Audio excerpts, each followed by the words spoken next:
যশোর এক আসনের সাবেক সংসদ সদস্য শেখ আফিল উদ্দিন এবং তার স্ত্রী তাহেরা সোবহার বিরুদ্ধে পৃথক দুটি মামলা দায়ের করেছে দুর্নীতি দমন কমিশন।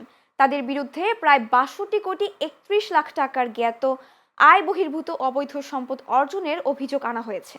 আজ দুদকের মহাপরিচালক আক্তার হোসেন নিয়মিত প্রেস ব্রিফিংয়ে এ তথ্য জানান।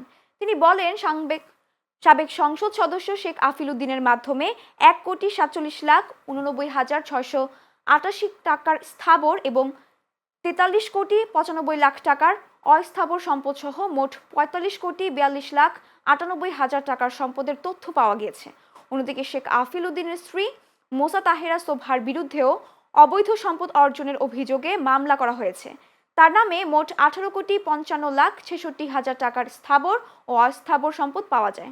জনাব শেখ আফিল উদ্দিন, সাবেক সংসদ সদস্য, যশোর কর্তৃক জ্ঞাত আয়ের উৎসের সাথে অসঙ্গতিপূর্ণ ৪৬,২৬,০০,০০০ টাকারও বেশি মূল্যের সম্পদ অর্জন পূর্বক বুক দখলে রাখার অপরাধ অনুসন্ধানকালে প্রমাণিত হয়েছে।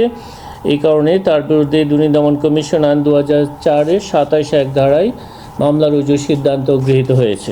এছাড়া অভিযোগ সংশ্লিষ্ট মোসাম্মদ তাহেরা সোবহা স্বামী শেখ আফিল উদ্দিন কর্তৃক জ্ঞাত আয়ের উৎসের সাথে অসঙ্গতিপূর্ণ ১৬ কোটি টাকারও বেশি মূল্যের সম্পদ অর্জন করার অপরাধ অনুসন্ধানকালে প্রমাণিত হয়। তার বিরুদ্ধেও দুর্নীতি দমন কমিশন আইন ২০০৪-এর ২৭(১) ধারায় আরও একটি মামলা রুজুর সিদ্ধান্ত গৃহীত হয়েছে।